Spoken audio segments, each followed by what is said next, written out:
The word we got was diversity. Diversity is defined as the condition of having or being composed of differing elements. The inclusion of different types of people, such as people of different races or cultures, in a group or organization.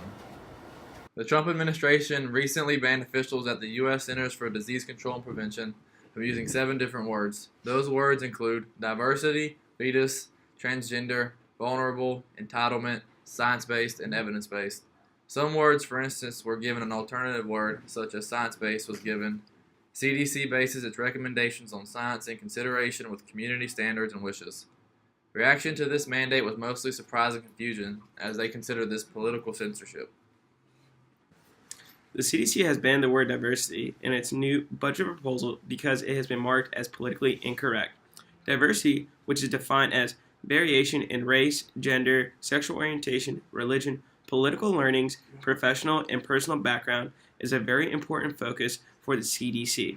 In a statement provided by the CDC, they provided the example of today's physicians, nurses, and dentists have too little resemblance to the diverse population they serve, leaving many Americans feeling excluded by a system that seems distant and uncaring. The fact that the nation's health professions have not kept pace with changing demographics may be an even greater cause of disparities in health access and outcomes than the persistent lack of health insurance for tens of millions of Americans. Diversity is a term that is constantly used in the leisure field and throughout other services.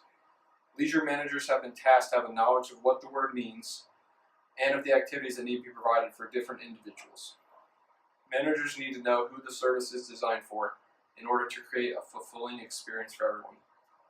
Leisure services have diversity in activities to appeal to different races or ethnicities, genders, ages, sexual orientations, and abilities. Also, activities can appeal to different cultures. In addition to the diverse activities, research shows that it is also key to train the staff on diversity issues and practices. So, as you can see on our poster, we have this graph right in the middle. This shows the ethnic diversity of ethnic groups at NC State itself. As you see, 72% is consisted of white, while we have 6.3% is considered African American, 5.3% was considered Asian.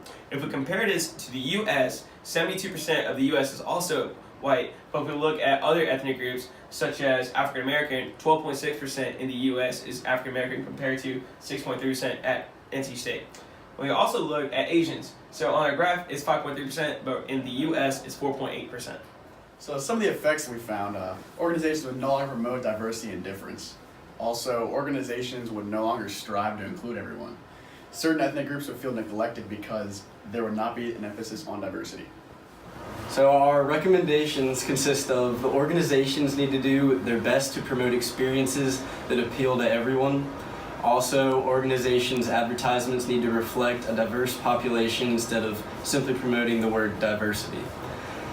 Also, organizations also need to actively include people to its organization rather than just opportunities for people to go to. They need to advertise it to everyone and make sure everyone is welcome to them.